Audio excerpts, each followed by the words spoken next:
All right, y'all already know what time it was. It's time to get up and do something to this head. So I'm going to be doing some crochet braids again today.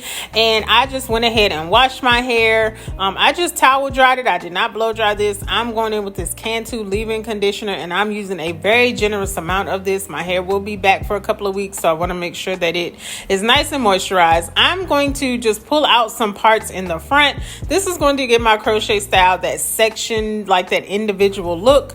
Listen, I'm not a perfectionist when it comes to parts, but I use some of this Slick and Slay just to clean up my parts just a little bit.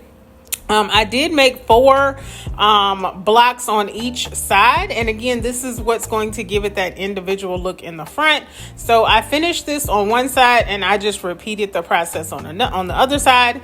I definitely felt like Coolio or ODB in this. And I was listening to music too, so I was already kind of hyped. So I'm going to use just a little bit more of this Slick and Slay, and I'm just going to pull this back, brush it back down into a ponytail.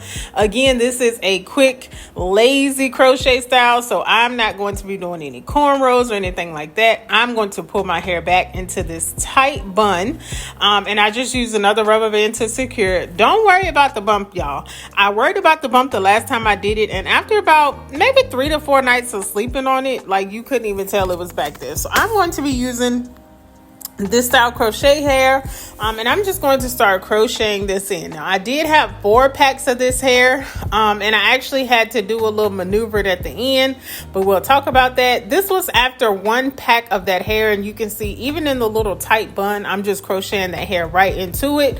So this was after 3 packs. So when I got to the front, I did start spacing them out a lot more. This was going into a ponytail, so I wanted to conserve my hair.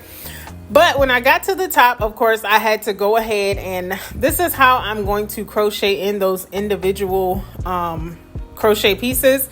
You could definitely do this all over your head. Listen, again, I can't see the back of my head and parts and stuff like that, and I'm just not willing to take the time to do it. So again, I'm going with the quick, lazy version, okay? So after I finished doing this, I'm just going to put this up in a ponytail. But what I did realize when I got it up, y'all, is that it was very spacey.